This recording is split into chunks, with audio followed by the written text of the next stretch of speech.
A meeting taking place here in the field between what two people? Lincoln and McClellan. Very good. Jackson, I think you actually pulled this as your primary source, right? In your paper for the civic responsibility. So, little meeting between the president and the commander of the Army of the Potomac in the field in 1862. So where do we leave off? We left off with Malvern Hill and the Peninsula. The Confederates under Lee retreat back toward Richmond, and McClellan's much larger Union force retreats toward Harrison's Landing at Berkeley Plantation. Are y'all familiar with Berkeley Plantation? Birthplace of a really important Harrison, William Henry Harrison, son of Benjamin Harrison V, signer of the Declaration of Independence. William Henry Harrison, we've learned about, he served as president for about a month. What happened to him? He's the one who got pneumonia. Very good, died of pneumonia, excellent.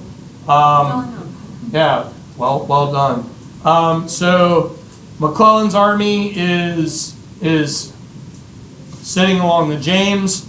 Obviously Lincoln's infuriated. Rebels, Confederates were pretty beat up, a loss of nearly 20,000 missing, killed, wounded in 7 days, late June to July 1st, 1862. Longstreet and Jackson are promoted to corps commanders. So for the Army of Northern Virginia, Lee's army is going to be divided into two corps. Longstreet will lead the first corps, Jackson will lead the second corps. Lincoln, his cabinet, and the Union were absolutely furious that McClellan had retreated back down the James, and this is going to lead to a lot of heckling of McClellan in the press. All right, so Lincoln's going to change commanders again. Henry Halleck was brought in from the West. He's now going to be general of all armies. Lincoln called him a first-rate clerk, which would have been a insult to him. In fact, he did not appreciate the nickname that people called him, Old Brains. Remember, he had graduated pretty high up in his class at West Point. He had been teaching, he was teaching courses as a cadet, and he wrote all of these drill manuals for combat, and a lot of those texts were used at West Point to teach cadets that followed him. So a lot of those that were serving had studied Halleck's tactics, and a lot of Halleck's tactics were of what era that many of these people emulated. What era of fighting a lot of these guys were trained in? Revolutionary. Before that, not after Revolution, before the Mexican War. Very good. Napoleonic Wars, very good. All right. So he wanted a coordinated attack between George B. McClellan and new commander General John Pope, who's brought in from the West. Pope had won a really important victory in the West. He took Island Number 10 on the Mississippi River, which was a Confederate stronghold. We'll talk a little bit more about Island Number 10 in Lesson 9. They won a Pensier movement attack on Richmond. This is also known as the double envelope attack movement. McClellan stays at Harrison's Landing, has 90,000 soldiers in that massive flotilla.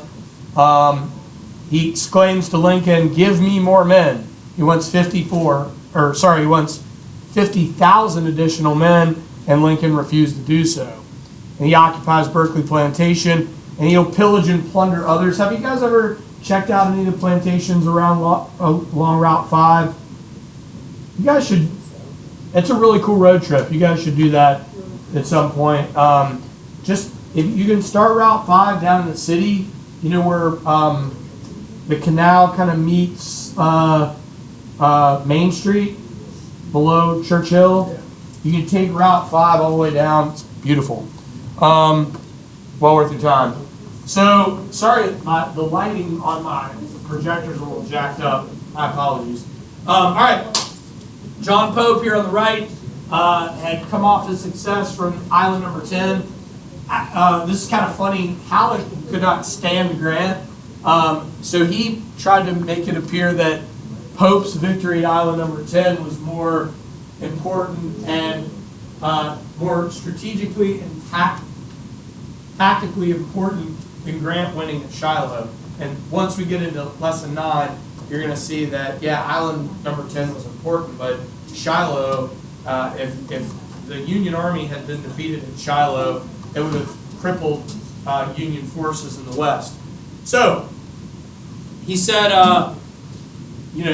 upon entering the East, where we have always seen the backs of our enemies, meaning that, he's gonna come over to the East and whip the Confederates. He was disliked by McClellan because it was a power struggle. McClellan had to essentially gave up a significant part of his command to Pope. Pope will now command, now keep in mind, McClellan still has the Army of the Potomac. Pope will have the Army of Virginia. This will be made up of Nathaniel Banks, John C. Fremont, and Irvin McDowell's forces. So McClellan feels slighted. He wants more men, and now he's losing about a third, if not more, of his force. All right, so Jackson will now be a corps commander with 24,000. He's going to clash with Nathaniel Banks coming out of the valley, and this is what we're going to be referring to as the Northern Virginia campaign. So this is going to take us from the Battle of Cedar Mountain through the Second Battle of Bull Run in the summer of 1862. So Nathaniel Banks attacks Confederate forces under Jackson at Cedar Mountain near Culpeper, Virginia. Confederates are hit and on their heels by surprise. But the Stonewall Brigade, even though they were routed, received reinforcements from A.P. Hill, which really A.P. Hill turned the tide of this Confederate victory. And this is the first combat of what we would refer to as the 1862 Northern Virginia campaign. This is not going to be our only Northern Virginia campaign. We're going to learn about another one in following the events of Gettysburg in 1863. So about a year from now in terms of the war. So Lee sends Longstreet's 30,000 troop corps north to link up with Jackson. And here we have a sketch of the Battle of Cedar Mountain near Culpeper. And what we can see is we have some high casualties here. Missing, killed, and wounded. You have 2,300, over 2,300 Union,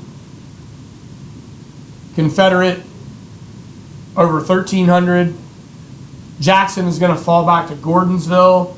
And this Confederate victory is going to give Lee time to maneuver, and it puts Henry Halleck at odds with Lincoln and the cabinet because he's fearful that Jackson's just going to wreak havoc on Union forces in and around Central Virginia. So that's going to ultimately suck the war from the Peninsula, and they're going to have to abandon the Pensier movement. Here's the troop movements. We have Jackson and A.P. Hill's forces defeating Nathaniel Banks's forces at Cedar Mountain. And that moves us on to Rappahannock Station. I told you before, it's kind of a little bit kooky. You get some of these battles that have 1, 2, sometimes 3 names, or well, they typically have 2 names, but sometimes 3. This particular battle has 5 different names. Rappahannock Station, Waterloo Bridge, White Sulphur Springs, Lee Springs, or Freeman's Ford, just to keep you guys on your toes. And to make it even more confusing, it's not the only battle in Rappahannock Station. There'll be another battle in Rappahannock Station that we'll cover a little bit later. You might be wondering, where's Rappahannock Station? It's just outside of Culpeper, not far from Cedar Mountain. This is where Jeb Stuart, just before, was promoted to Major General, so he now has command of an entire cavalry division. He's basically Lee's eyes and ears for the Army of Northern Virginia. In one of his maneuvers, as they were called, where he was trying to get intelligence, he was nearly captured. His signature ostrich plume and hat and cloak were captured at a raid at Rappahannock Station. In a subsequent raid at Catlett Station, and when we talk about these stations, what are we talking about basically? What are these little stations? Yeah, the little train railheads, right? He is going to overrun John Pope's headquarters. He takes Pope's finest dress coat, $350,000 in cash, and a dispatch book that provides Lee with some real valuable intelligence of Pope's army and reinforcements. So this is the expedition of Stuart's cavalry at Catlett Station. And how many people have ever visited Culpeper before? Culpeper is just in the south here of Catlett Station. Brandy Station we're going to talk about later. That's one of the largest. It's the largest cavalry battle in the entire war. That's another place that I would encourage you to visit. Check out Culpeper, Virginia. Very cool town. A lot of great history. A lot of good restaurants. A lot of cool stuff going on there. All right. I wanted to add this for you. This is Stuart and Pope here. So you can see Jeb Stuart with his hat and plume there. And then the very Napoleonic looking John Pope here on the bottom right. This is a letter from Jeb Stuart to John Pope concerning the missing hat and plume. You okay, bud?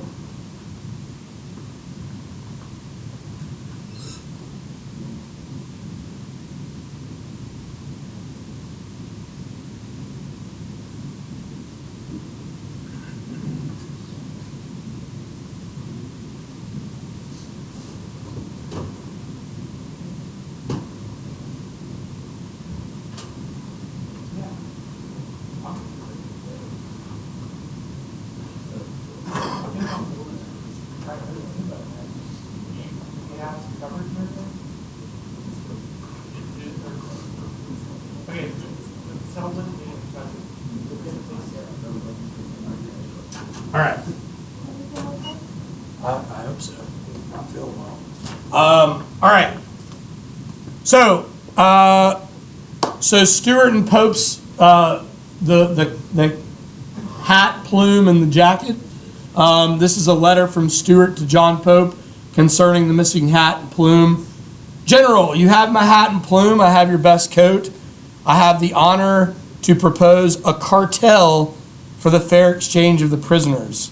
Very respectfully, Jeb Stuart, Major General, Confederate States of America.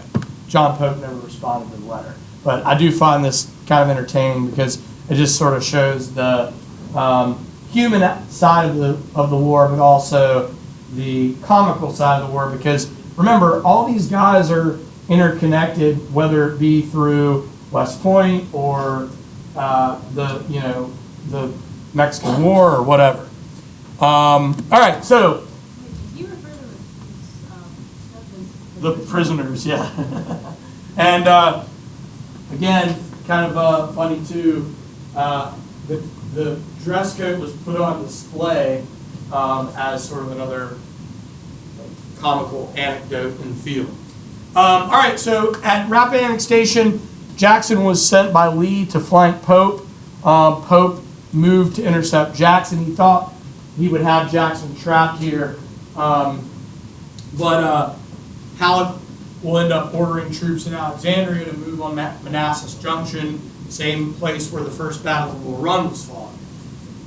Richard Ewell held off Pope's advance. This is one of Jackson's division commanders, and he was met by Joe Hooker, fighting Joe Hooker's forces at Rappahannock Station. Jackson withdrew from Manassas during the night of the 25th. Together, these skirmishes sort of primed Pope's army along the river, while Jackson's wing marched through Thoroughfare Gap, which, Jack, I believe that's your term you're researching, right? To capture Bristow Station and destroy Federal supply at Manassas Junction. At this point, Jackson's real far into the rear of Pope's army. Here's Richard Ewell, Old Baldy, on the left here. He is one of Jackson's division commanders. And then there's Fighting Joe Hooker. We're going to talk more about Joe Hooker. He'll ultimately gain command of the Army of the Potomac. So that takes us to the Battle of Thoroughfare Gap. Thoroughfare Gap is the area in which the Confederates are trying to pass through to get to Manassas. Skirmishing, small battles occurred throughout the day of August 28th in Fauquier County at Thoroughfare Gap. The Union division was flanked by a Confederate column. Longstreet's army Corps, his first corps, marches through the gap to join Jackson. This allowed the two wings of Lee's army to unite on the Manassas battlefield. Fierce fighting by General James Ricketts' Union soldiers at Thoroughfare Gap. But now we're back in action in Manassas Junction. So, got a little handy-dandy map to show you the movements of the Northern Virginia campaign. So from Richmond to Cedar Mountain. From Cedar Mountain, Longstreet will reinforce Jackson. We have the Battle of Rappahannock Station, the first battle, and then we have the Battle of Thoroughfare Gap. And on to Manassas. So, flip the geography. The Confederates are going to be now on Matthews Hill, and the Union will be on Henry House Hill. So the fighting begins in the afternoon of August 28th. This is to prevent Pope from getting a strong defensive position around Centerville near Manassas. Jackson's forces are outnumbered by Pope. He's waiting on Longstreet to reinforce him, as we discussed the movement through Thoroughfare Gap. Fighting starts at about 6 p.m. in the afternoon to the evening 9 p.m. Union forces under General Rufus King, West Point class of 1829, withdrew from the field. Losses were heavy on both sides in the first day of the Battle of Manassas. So we've got Confederate forces here, Union forces here under King. You can see Jackson along Matthews Hill and up against Stony Ridge. And then here we have Friend Sigel's forces at Henry House Hill. Friend Sigel, general, German-American general that moved from west to east by this time. All right, so the next day, Pope believed he has Jackson trapped again. Fighting will begin at about 10 a.m. in the morning. It's a series of disjointed assaults, but Longstreet's First Corps arrived on the field, took up positions to Jackson's right, repulsed the Union advance. Fighting continues on all day into the late afternoon. The Confederate line was extended more than a mile to the south. Pope's left flank was unprotected, and as I said before, the positions were flipped. I didn't mention this in the first Battle of Bull Run, so I wanted to point it out right now. I wrote a little rest in peace, Judith Carter Henry. Did I talk about her in the first Battle of Bull Run? Not that you remember? Okay, good. Well, I should have talked about her. She's the woman that owned the house on Henry House Hill, okay? And she refused to leave her home during the first battle, and she was killed in the battle. A bullet went through a door or window and struck her during the battle. So, a little shout out to Judith Carter Henry. R.I.P. Apparently she haunts the house. Interesting to check that out. The next morning, on the final day of the Battle of Second Manassas, Jackson's gonna, August 30th, Jackson will pull back into defensive position. Pope mistook that as a retreat, and 28,000 Confederates under John Bell Hood, his brigade, he's a brigade commander, will attack and crush the unprotected left Union flank. So it's sort of like a reversal of roles. Jackson holding the defensive, Bell's gonna lead the flank attack. West Point class of 1853. The Army of Northern Virginia, the Army of Virginia, not Northern Virginia, Union Army of Virginia, my apologies, will be rolled up on the field in the very same place, Henry House Hill, where Jackson gained his nickname. The Union withdrew under the cover of darkness on August 30th. So you've got 2 long days and 1 evening of fighting. Stuart's cavalry movements in this battle, the cavalry led massive assaults on Pope's army, hitting the flanks. Stuart pursued Federals that were led by John Buford. We'll talk more about Buford at the start of the Battle of Gettysburg. If you read Killer Angels, you've read about Buford. Buford's cavalry was not as experienced as Stuart's.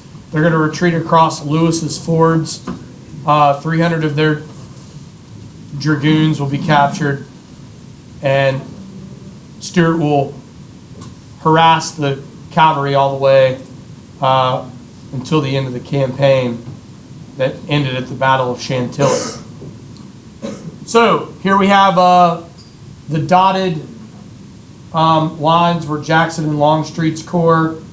The darker lines, this is the afternoon of the final phase of the Battle of Second Bull Run or Manassas. This just gives you the casualty report, which was pretty significant. High rate of casualties, higher casualty rates than the first battle a year and a month before. And then just look at the significance of this battle. Pope was removed from command. His army is merged with the Army of the Potomac. McClellan's now back in charge. Pope gets sent to the west. He spends the remainder of the war in Minnesota dealing with the Sioux uprising. John Fitzporter was court-martialed for his role in the battle for complaining about an order to attack Jackson's flank. And now Lee was in a position to invade the north. This is a picture of the after the fighting of the Second Bull Run. So now we move on to the Maryland campaign. Why does Lee want to invade Maryland? To gain supply. A lot of the farms had been untouched by the war. Take pressure off Virginia. Demoralize the North. Reduce Northern populace and government willingness to fight. Obviously wants to tap into the congressional elections in 1862. Invading army inside the North could maybe tip more of the Democratic Party members and the Peace Democrats to their side. Remember, the Peace Democrats were known as the Copperheads. They wore the copper pennies in their lapels. They were also seen as poisonous to the Republic. We'll talk more about their leader, Clement Vallandigham, later. The offensive might push Lincoln into negotiating peace, potentially help incite an uprising in Maryland, and believe that victory on northern soil might suck England and France into the war, as had the Battle of Saratoga brought France into the war for the Continental Army during the American Revolution. So Lee will cross the Potomac on September 4th, 1862, 40 miles upriver from D.C. The Army's numerical strength had suffered, obviously, from combat in the Peninsula and in the Northern Virginia campaigns. Another problem, too, a lot of troops refused to cross the Potomac because they believed in defending their homeland. not in invading the Union or the North. A lot of them were very sick from eating unripe corn. We're going to see the same problem happen when they march a year later into Pennsylvania, eating a lot of cherries. We'll talk about that later. So a lot of guys fell sick with, diarrhea and the like, which is not obviously good when you're getting ready to go into combat. Others fell out because of shoeless feet. Shoes were a big problem throughout the war, keeping shoes on soldiers, and a lot of them, their feet couldn't handle the macadam roads, that hard surface road. So Lee advances onto Frederick. The goal, advance toward Harrisburg, because why would Harrisburg be important? What is Harrisburg? Has anybody been to Harrisburg? Yeah? Oh, yeah.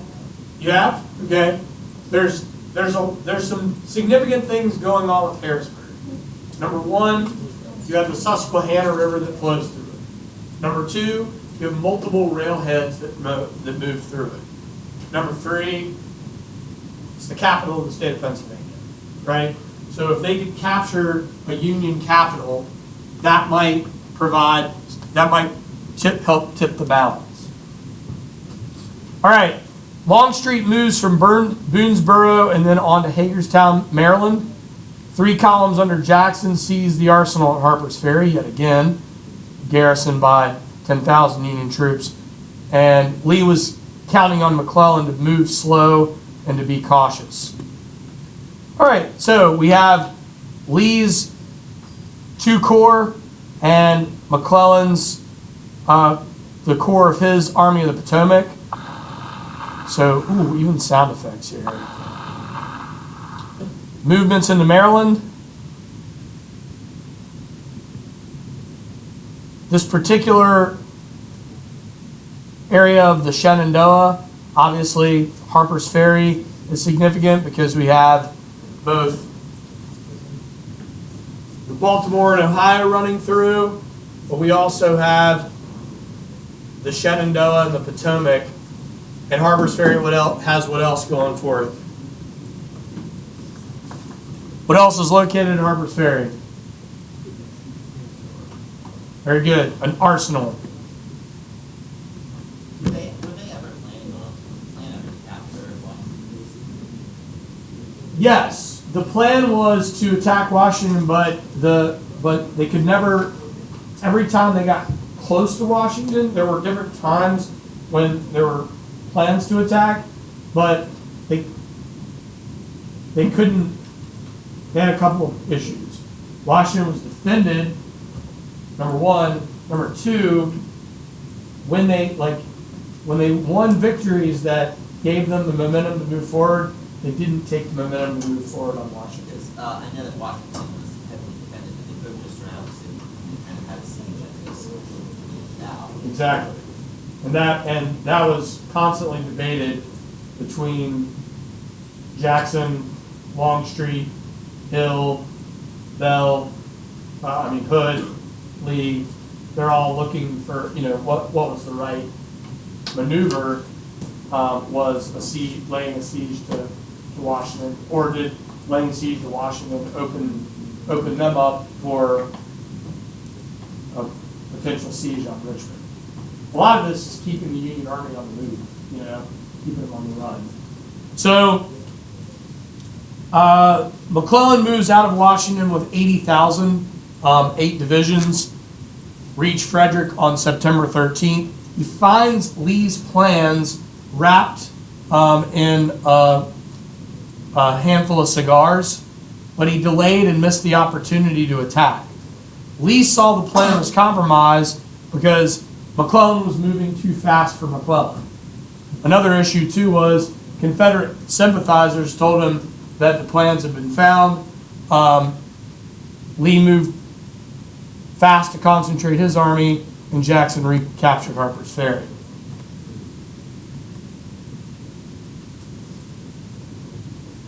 So Harper's Ferry falls back into Confederate hands. This is Confederate movement on Boonesboro. So Longstreet and Boonesboro, Jackson Beck, and Harper's Ferry.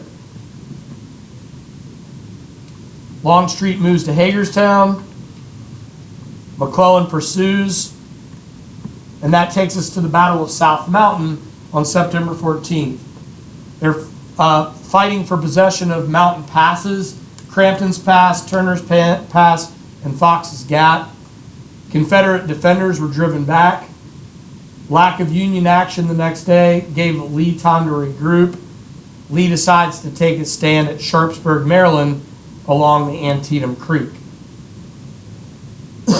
Here we have Lee's battle plans wrapped in the cigars.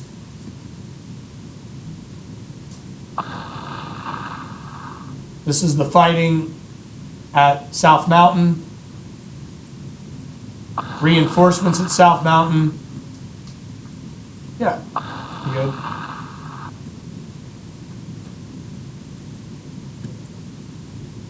And falling back to Sharpsburg, Maryland. And again, as I've said before, I told you I'd show you on a better map. If you ever have the opportunity to visit Antietam, visit Sharpsburg, the Antietam battlefield, you'll have the time to visit not only Antietam and Sharpsburg, but also Harper's Ferry. I highly recommend it. It's well worth your time. Another visit you guys should take an opportunity to check out. What's that? You should go on a field trip to every single. I know. I wish I could take you to all these places. I would love to take you guys to Europe. That would be fantastic.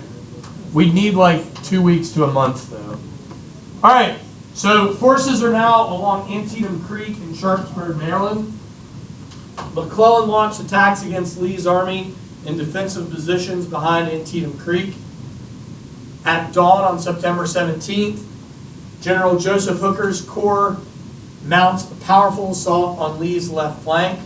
Attacks and counterattacks swept across Miller's cornfield, and fighting swirled around the Dunker Church.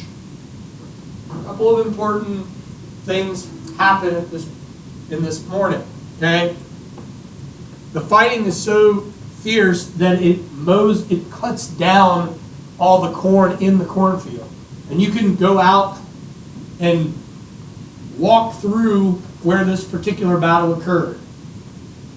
From the Dunker Church to the left of the cornfield, there is a statue, or it's actually more like a placard. It's not a statue. It's called a placard.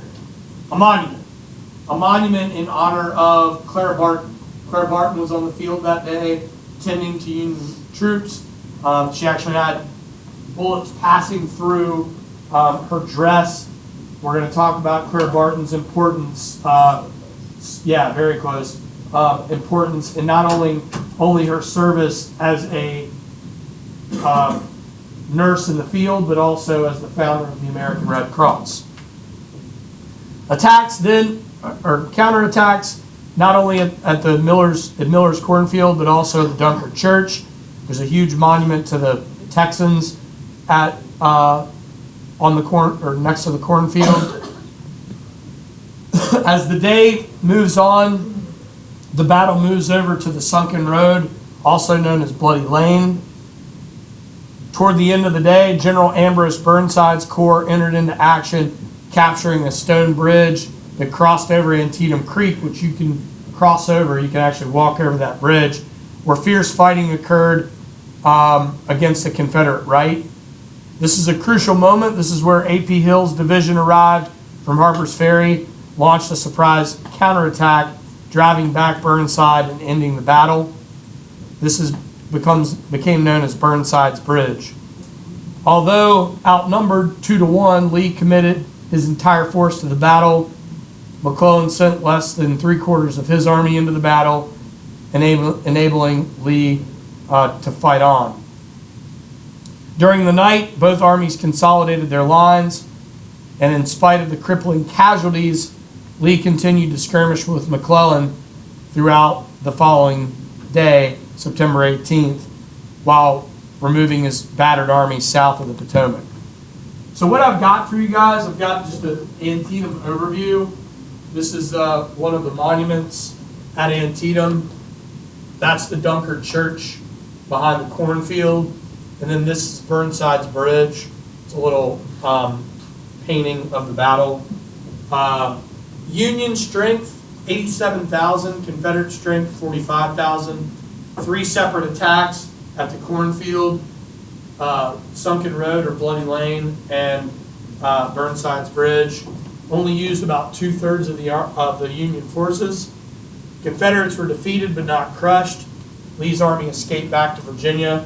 Casualties, nearly 23,000 casualties on both sides combined in one day. This made Antietam the single bloodiest day of the war.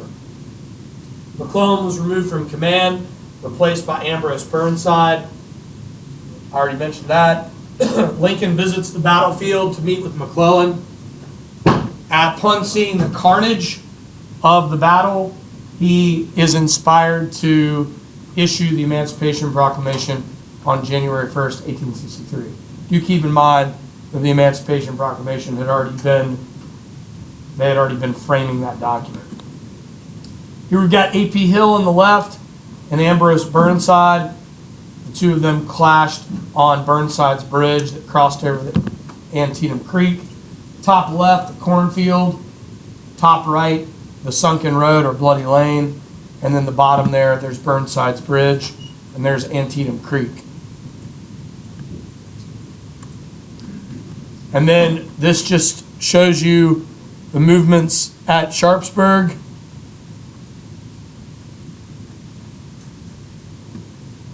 And now we're on to the Battle of Fredericksburg. December 11th through the 13th, 1862. Remember, Lee's army is now crossed back over the Potomac. Lincoln wants the army of the Potomac, the Union Army, to advance onto Richmond. Burnside has a force of 114,000. Okay, Confederates forces about 72,500. Burnside plans to pursue the Confederates with speed in December and move on to Richmond, hopefully by the end of the year. Confederates had the high ground around Fredericksburg, well entrenched across the Rappahannock River. Union forces had problems crossing, getting their flotillas built, boats getting in and around the city across the Rappahannock. And in the early stages of the battle, it took on a lot of casualties. And when they did get into the city, they were picked off. But that still didn't change the fact that the Confederates, they didn't hold the city of Fredericksburg, but they held all the high ground around it. Union did have some success against Lee's right. They found a hole in Stonewall Jackson's line, which we'll take a look at on the map here momentarily. The Union commander, or the Union Corps commander that takes advantage of that open flank is General George Meade, who will get a larger command a bit later on. He's the guy that was the commander of Union forces at Gettysburg. Confederates held not only the line, but they also had the high ground at Marye's Heights. Marye's Heights was a devastating part of the Battle of Fredericksburg. The Confederate left center slaughtered the Union through a 3-day assault, brutal fighting, 6 Union divisions, 16 separate charges. I may have mentioned this before. The fighting 69th New York Regiment, they were mainly an Irish brigade. They went into battle. Their battle flag had the Irish harp on it, and they walked into battle with like sprigs of boxwood in their caps to like have green in battle. But it's really like, I don't know, it's kind of a heart-wrenching moment. Did I mention this particular part of the Battle of Fredericksburg before?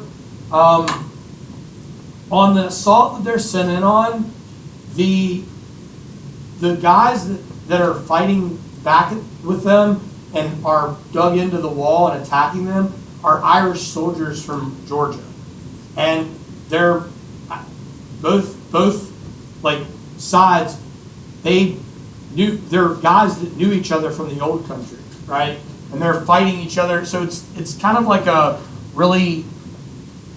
it's a surreal moment where these Irishmen are fighting one another in a civil war in the United States over causes that they might not all necessarily agree on, or agree with. So it's a really interesting moment. It's one that was captured in the film Gods and Generals. So I'd like to show that clip to you guys. If I don't get to it today, we'll check it out at some point soon. Most of these charges, 400 yards over open field in each charge. Winfield Scott Hancock, who was a division commander for the Union, he begged Burnside not to commit these frontal assaults because it felt like that it was just they were suicidal missions. It was like just these assaults were just absolutely heart-wrenching, and a lot of the Confederates felt like it was just outright murder. So casualties: Confederates 5,000, Union 12,600. This was one of the, to this point of the war, one of the more lopsided casualty reports, and Burnside's actually removed from command as a result of this battle and replaced by Fighting Joe Hooker.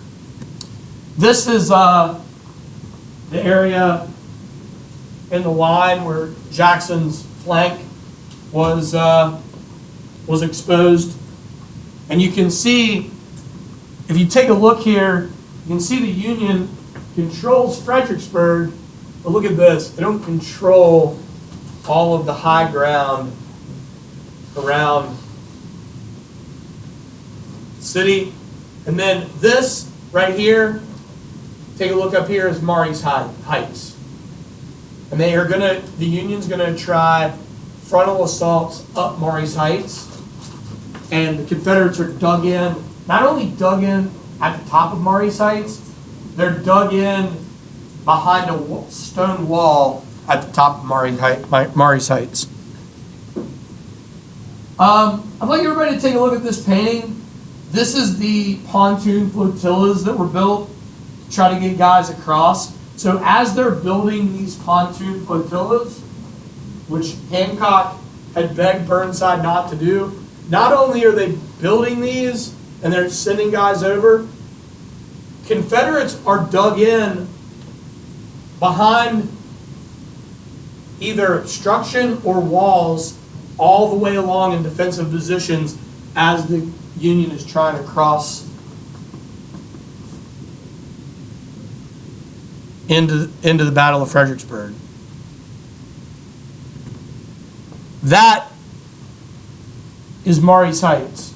So we can imagine, I'm sure you can imagine from this present day picture, you wouldn't really want to have to attack a force that is not only dug in at the top, but at the top, they're dug in behind this.